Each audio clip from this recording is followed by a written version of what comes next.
Hi everyone, welcome to my channel, True Crime Astrology. Today I'm taking a bit of a break from the Nick Reiner case, and I'm going to be doing a chart analysis of Diane Staudte. This is a case I've been really curious about since I saw her interrogation video. She is a woman who committed murder by poisoning her husband, her autistic son, and this all happened in 2012, 2013. There's a really good podcast called Women and Crime Podcast. I'm going to provide the link to the video in my description. So if you want to get more details about the case, definitely watch that video. In a nutshell, this was a woman who was pretty well known in the community for being a nurse. She was very devout at her church. She played the organ at her local church. And the crimes were discovered when she and her daughter called 911 after they tried to kill her other adult daughter by poisoning her drinks with antifreeze. Diane eventually confessed that she and her daughter Rachel killed her husband and her son by poisoning their drinks with antifreeze as well. So, what were her motives? Well, in short, she talked throughout the interview about her children and her husband being lazy, annoying, and a nuisance. Her son had autism, and during her interrogation with police, she said her son was suicidal, but she did not want to intervene because she was basically sick of him. In regards to her husband, she said he drank too much, he contributed nothing, and he was a burden. As for her motive of trying to kill her daughter, she said it was basically because she was lazy, she was on YouTube all day, and she wasn't contributing financially. So many women, many mothers and wives in the world end up in these positions. But what would make someone like this actually kill her children and her husband? I really wanted to take a look at her natal chart to try and find some clues to help us understand this. Now, for people whose charts I've done thus far, I've set the time of birth at 12 p.m. if their birth time was not public. However, I decided to take it a step further for this video, and I used Diane Staudte's progressions at the times of the murders to try and get a much more accurate birth time. So based on those progressions, which I'm going to share towards the end of the video, I came up with the birth time of around 10:49 p.m. Her date of birth and her place of birth are pretty much public information, so that's not in question. Now, please keep in mind, this is my best guess based on her progressions, but I don't know for certain. So all of this is speculations. It's based on my opinions. None of this is based in fact, concrete evidence, just like all my other videos. They're all based on opinion interpretation. So what I want to start with for her is that her Venus is conjunct her moon. If you saw the video I did on Sarah Boone, the suitcase killer, she also had this aspect. And this is when your needs get tangled up with your desires. So if you want something, you could feel like you really need it, so on and so forth. And we really have an impatience around getting it as what we want because we feel that we need it so quickly. This is all Taurus energy, which I think is really important. Venus is in its home sign here of Taurus, so this is a bit like Venus on steroids to me. So somebody with this aspect in Taurus can really be prone to overindulgence. It may feel hard for them to resist purchasing luxurious items. There's really a deep appreciation for comfort, security, all things cozy and beautiful. Somebody with this aspect in Taurus, in my mind, just wants to be comfortable all the time. And so feeling pampered in her home in particular is going to be a theme throughout this chart to keep in mind. Now, the fifth house, which is where these planets are located, is ruled by Aries, and her Aries is ruled by this Mars in Pisces. So Mars in Pisces, and by the way, I do feel with this chart that her Pisces energy and the Neptune plays a really, really significant part in what happens. But basically, with Mars and Pisces, this placement could be a bit of a martyr, especially if it's being tied back to her children. So she might really feel resentful, taken for granted. She could really feel unappreciated. It's also in her third house of neighborhood and community. So Mars in Pisces in the third house, for me, nursing is a really perfect occupation. Now, I will say that she also has her Chiron in her third house. Also, Chiron in Pisces is pretty rough. Someone with their Chiron in Pisces might be particularly prone to feeling like they've just had a lifetime, or they're having a lifetime of pain and suffering, and the suffering kind of just never ends. Um, but because Chiron is also in her third house, it leads me to wonder whether she has a lot of old wounds around things like neighborhood, community, maybe going to school, things like that. And it is noteworthy that after years of being a nurse, she decided to work from home as an auditor for an insurance company. And she talked about really loving that type of work, working from home, having the freedom to do that in her interrogation. So I think the Chiron in the third house may have something to do with that as well. Her ability or her desire to just kind of stay home, isolate herself.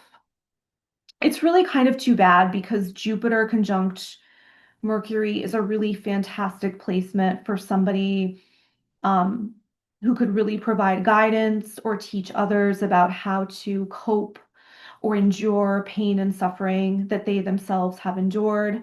So this could have made her a really good nurse.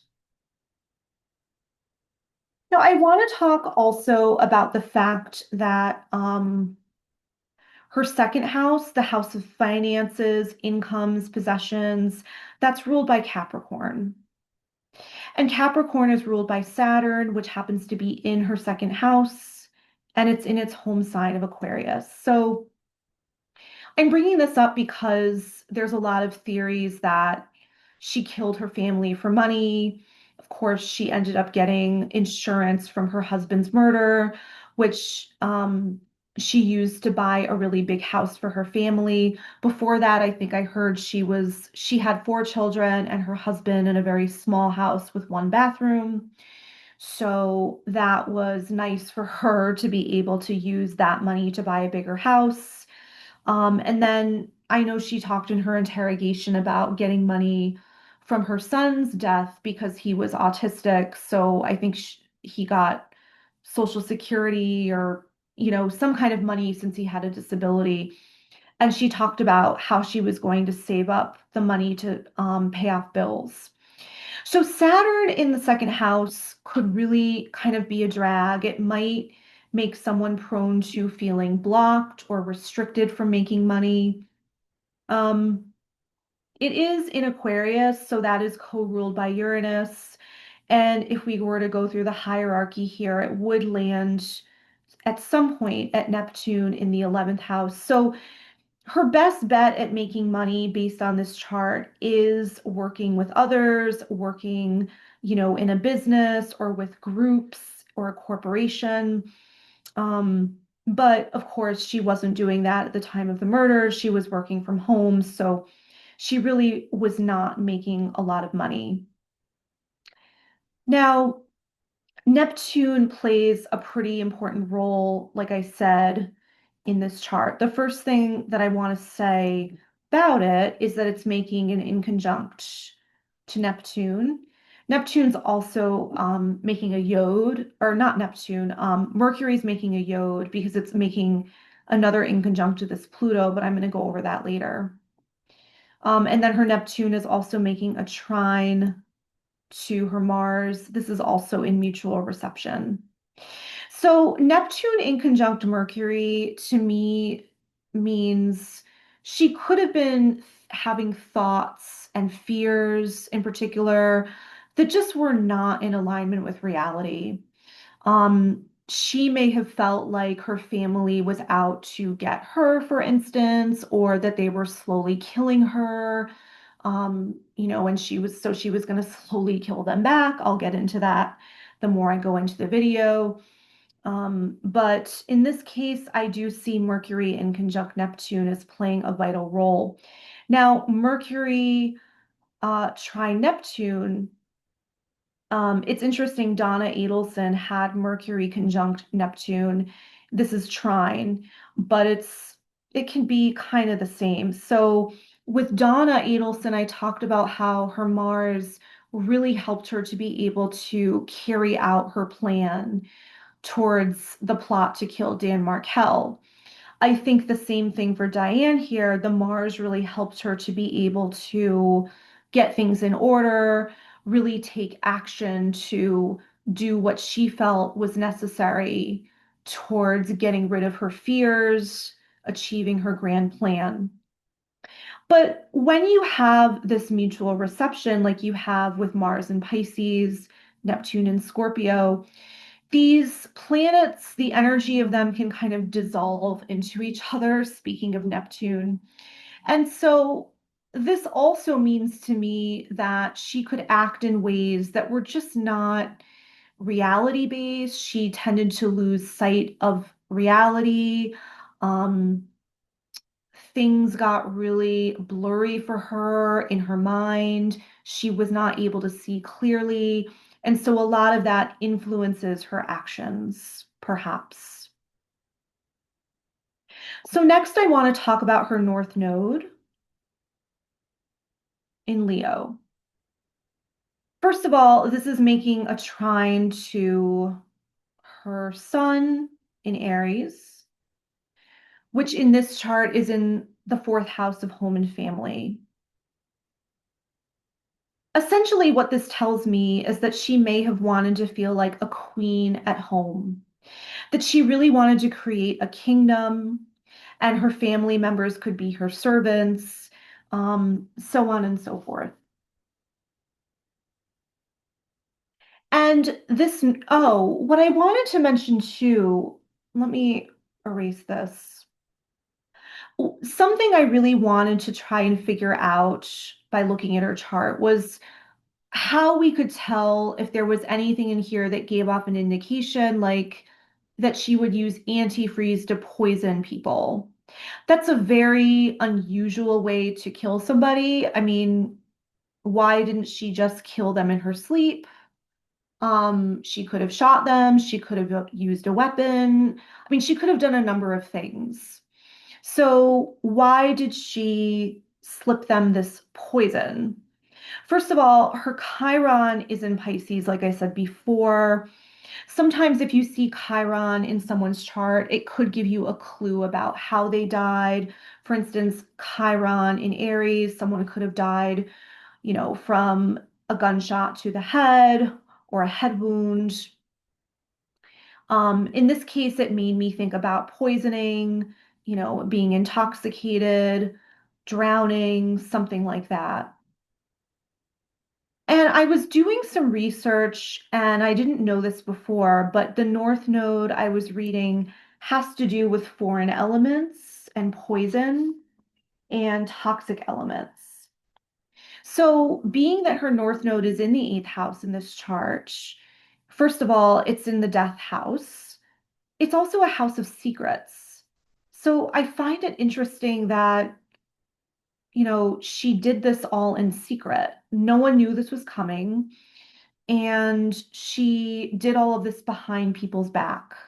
It was all so secretive, and she was able to keep it a secret until she got caught. Another thing here is that Neptune is, well, I think of the 12th house as a house of, perhaps suicide, again, drowning, intoxication, addiction, poison. And her Neptune is really close to the cusp of the 12th house. If she was born a little bit later, it might be in the 12th house. So that's something else to consider in terms of her murder of choice. Now, going back to the North Node, just as a reminder, it makes the trine to Neptune, makes me feel like she wanted to build this kingdom in her home and be the queen. This North Node is making an opposition to Saturn. So she's going to feel blocked. Every time you have Saturn making this opposition to North Node, you really feel blocked. You could feel like there's a lot of responsibilities that are tying you down, and it's very difficult to reach your personal path. If I were to get this birth chart, one of the things I would be curious about was someone's childhood, whether they were burdened, they were a parentified child, they may have had to grow up quite quickly, they had a ton of responsibilities because it is conjunct South Node. So that could be possible for her. So essentially, with the Saturn making the opposition to Leo, she's not able to be the queen. And this is a T-square because these planets are making squares to her Neptune. So the way I see the energy of this coming alive for her is that she tells herself a story that she's unable to reach her North Node and be the queen of her kingdom because she's responsible for taking care of her family members who are doing nothing to help her. And therefore, she has to get rid of them in order to take away the responsibilities and meet this North Node and be the queen. Again, Neptune also represents fears. So I wouldn't be surprised, again, if she may have also had a fear and a nightmare that if she didn't do anything, if she didn't change it up, that her family would do her in, that they would slowly kill her. Maybe she did have health problems and they weren't taking that seriously. And she was just working and working and working to provide that for them. This is also a fixed T-square, so all of the energy is fixed, Aquarius, Leo, Scorpio. So what that means to me is that her story is not changing. She's probably held on to this version of this narrative for years and years and years, um, and it's really immovable. Now, Diane was blessed with having two T-squares in her chart. So the next one involves her moon making an opposition to her Neptune. And these are both making a square to Saturn. So we now have Saturn and Neptune involved in these two T-squares, by the way. So what does moon opposing Neptune mean? In my mind, Diane, again, she had really big fears about her family doing her in. Or she had a grand plan for creating her kingdom and a fantasy. But again, she was telling herself a story about how her children and her husband were blocking her from being able to achieve her vision. This was someone who wanted a lot of power, and she just felt that with her family around, she was not able to have this power. Now, Saturn square Neptune, in my mind, is all about her feeling torn between the practical responsibilities of being a mother and a wife and the inner longings and disappointments she feels when her ideals do not match reality. And Saturn square moon can be really tough. As my astrology teacher would say, this is a very lonely moon. So she may perceive that other people in her life are not supporting her or nurturing her, even if this is imagined by her and it's not really the case. So Saturn in Aquarius is really important here because all of this energy is getting channeled through Saturn in Aquarius. So what she's going to do is fight for her perceived inequality at home in a bizarre and frankly quite clinical and kind of scientific manner. So what does she do? She ends up poisoning her family members, which is a very, removed, aloof, scientific thing to do. She probably had to do some research on it. She probably had to measure out the doses in a very calculated and deliberate fashion. So there was no emotional attachment whatsoever when she was carrying out these crimes.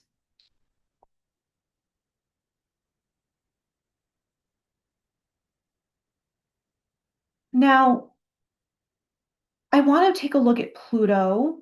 Pluto is also making a lot of key aspects here. So it is making an opposition to her Jupiter as well as her Chiron. And with this birth time, her ascendant is in Sagittarius. And so her chart ruler is Jupiter. So these are two really prominent themes here. Jupiter opposite Pluto, and then Jupiter making this conjunction to Chiron. So let's talk about Pluto opposing Jupiter. So this could symbolize someone who's quite obsessed with their own power and achieving their goals. She has a real desire to expand her influence, but of course, this could lead to power struggles with people who stand in her way. I'm going to go back to the Donna Adelson video again. If you saw that, she had Sun conjunct Jupiter opposing Pluto. This is just Jupiter opposing Pluto, but in some ways they're a bit the same because both of these women could really flip-flop from being the victim to being the destroyer. So they either feel someone is standing in their way, out to get them, out to really destroy their chances at being powerful, or they will destroy that person before that person destroys them.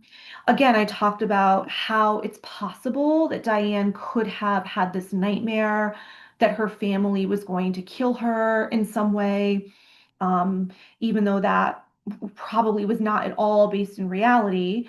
So her method of thinking was, well, I'm going to kill them before they kill me, perhaps. It's interesting too because she did an interview with 2020 after she was convicted of this murder, and she has now changed her story to say that someone was poisoning her as well. So this is quite typical of this opposition where someone flip-flops. She was once the murderer, or she is the murderer, but she was once saying she was the murderer, but now she's in this victim role where someone also intended to kill her too. So Diane has, along with having two T-squares, she has two yods in her chart. So her Pluto is making an inconjunct to the Saturn and then also to Mercury. I just realized too that Mercury is at 5. Okay, I don't know. It's not that important, but I just realized it's at 45 seconds and that Saturn here is at 45 seconds, but this is at 9, this is at 5. Anyway, Pluto in conjunct Saturn, again, this is going to give her some real problems with authority. And it goes back to the sense of responsibility. This is someone who feels so saddled with responsibility. She cannot relax. She cannot become the queen that she longs to be. And again, this is where I feel like she saw her family members as obstacles. They were her burdens, they were her responsibilities, and she could not relax with them there. She felt suffocated with these responsibilities, and they just did not fit for her plan. Oh, this is another thing I wanted to mention. Pluto is in the ninth house. So the ninth house has to do with religion, religious affiliation. And Diane was very dedicated to her church. She played the organ at her church. She was very, she talked a lot about her religious beliefs on Facebook. So she may have also really wanted to try and have some power, transform people through religious teachings, perhaps. But anyway, back to the inconjunct to Saturn, if she's busy at home taking care of a handicapped son and a stay-at-home dad that drinks too much and she feels is useless, she's going to be saddled with all this responsibility there. She's not going to have time to, do to go out and do her religious bidding, if you will. Pluto in conjunct Mars. So this is someone who could have some real deep, dark, intense thoughts. They could become quite obsessive. I'm thinking that this may have played the role in her calculating this crime. The inconjunct comes in because in her fantasy, I think if she just kills her family members, her life will become easier, she'll survive, she'll get away with it, and she'll have this cushy, perfect lifestyle. But of course, she's not slowing down to think about the reality that she could get caught for these murders, which is eventually what happened. And again, this is the yod I was talking about before because she also has the inconjunct with Mercury to Neptune. And so again, I talked about, these real fears, this real thinking that she had that her family was out to get her. Perhaps they were going to be the end of her, even if this really was not the case. Now, in general, and I really want to emphasize this, there are millions of people on the planet who have Mercury in conjunct Pluto, and it does not mean that they're thinking about homicide. In general, I would say that people with this aspect are very deep, intense thinkers. They could communicate in a way that would make people feel a bit intimidated, maybe threatened, even though this is not their intention. So that's just a more generalized aspect or more generalized way to describe this aspect. So staying with Pluto, Diane has Pluto making a trine to her moon and her Venus. So moon trine Pluto, this is someone that's going to want depth of relationships. And I think her co-conspirator, her daughter in this case, was really probably the only family member she could have that depth with. I mean, this person did help her to kill other people. And then Venus trine Pluto is interesting. This means that she could tend to draw in people who are quite intense, controlling, cunning, manipulative. So it's possible that her husband was somewhat, at least somewhat abusive to her. I don't think she ever mentioned him being physically abusive.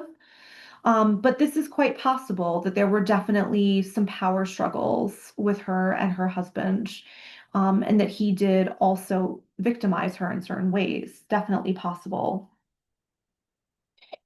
The last thing I'm going to bring up before I share the progressions is that her Mars in Pisces is making an inconjunct to Jupiter and Leo. And again, not Jupiter, I'm sorry. I've been talking for a long time. Uranus in Leo in the ninth house. So with Mars making the inconjunct to Uranus, again, this is someone who tends to act on impulse, really tends to act for, to achieve their goals in pursuit of, you know, getting what they want, but they're really not slowing down to look at the reality of things. And the fact that this is her in her ninth house in particular is interesting to me because, committing murder is definitely a sin. Um, and so her actions are completely misaligned from her religious beliefs and her religious convictions. So the inconjunct works out quite nicely here. So I'm going to take you guys through the progressions now, how I came up with this birth time. Um, So I'm going to take you through what was going on at the time of her husband's death first. So bear with me. Okay. Okay. So this April 8th, 2012 was um, the date of the death of her husband. I need my cursor again. So If we see here, her progressed moon is at 26 degrees of Aquarius. And this just so happens to be opposing her natal Uranus as well as her progressed Uranus. To me, this is just really kind of perfect for the death of her husband because progressed moon opposing Uranus could lead to the sudden death or departure of a loved one. It could lead to a sudden breakup. And then the other thing going on here is that her progressed moon is making a trine to transiting Saturn at 26 Libra. So I'm wondering if, she was poisoning her husband for some time, but this really gave her the final push towards getting what she needed, getting what she wanted on this particular day. So maybe she put an extra dose of antifreeze in his soda. Um, she became quite disciplined and more focused about doing what she had to do to murder him, basically.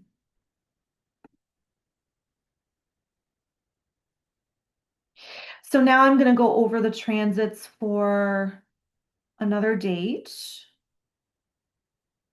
So this is going to be the date that her son was murdered. Let me just erase all this. So this is when her son was pronounced dead. This was September 2nd, 2012. So here we see that her progressed moon is at 5 degrees Pisces. This is making an exact square to her progressed sun at 5 degrees Gemini.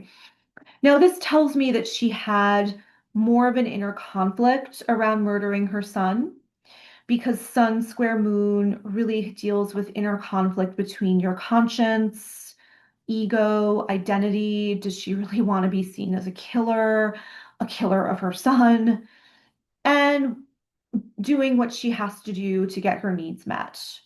So I do think that this tells us there was much more of a conflict she felt in terms of killing him. That being said, this progressed moon is also making a square to transiting Mars at 6 degrees Virgo. So, what this tells me is that there could have been a lot of anger, aggression, hostility towards her son in the days leading up to this or on the day of the murder. So, she may have acted more in haste.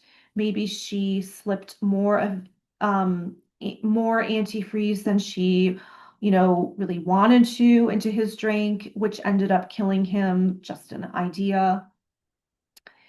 And then progressed moon here, quite interestingly, is approaching this transiting Chiron in Pisces.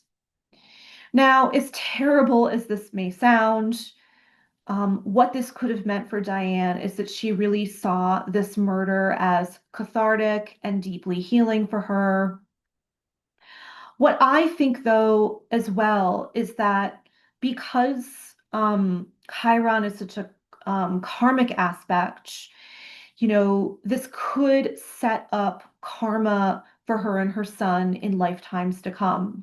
So they could become really locked into this power struggle, if you will, for lifetimes to come. We've seen that in some of the other videos I've done. Um, or, it's possible that they've already had lifetimes of being the tormentor and the tormentee, and this was just sort of, it lined up so that now this was the time where she was going to get her karmic revenge on her son, perhaps. That's another idea. And then um, the last one I'm going to show you is when she called 911 for her daughter, who, by the way, I don't know if I mentioned this, she did end up surviving, thankfully.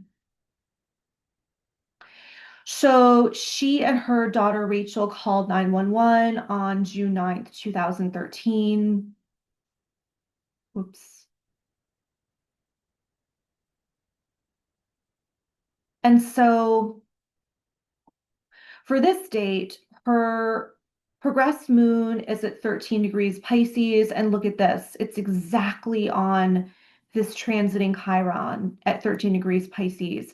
So this tells us it's another, it's again, it's sort of a mirror as to what I was just describing before, with feeling for Diane like this was a healing thing for her, but also quite karmic, perhaps. Now, this is interestingly making a trine to Mercury in Cancer, which was in the transits on this day. One thing I was questioning is why she decided to call 911 before her daughter died to get her daughter help. And I think the most obvious answer is that, if her daughter ended up dying and the police came and looked into it, they would surely see that this was becoming too much of a pattern, and that Diane would then get investigated and she might get convicted. But I think that transiting Mercury on the progressed moon here may have been what led her to call 911 before it was too late for her daughter. Because I wonder if she was able to suddenly get her thoughts together and to think more in reality and think to herself, this is not good. I need to come up with an idea so that I don't get in trouble. I'm going to beat the cops to it. I'm going to um, call 911, get her to the hospital, get her rescued, and I'll just say it was an accident and then I won't get in trouble. So I think that, ultimately, she thankfully was charged and convicted. But I think that the transiting Mercury, making this trine here to her moon, her progressed moon, is what might have really helped her to think clearly on this date. So that is my analysis of Diane Staudte, her birth chart, the transits. Let me know what you guys think. Let me know if you agree, disagree, if you have any other thoughts or questions. If you are interested in true crime and astrology, please subscribe to my channel. And thank you so much for watching.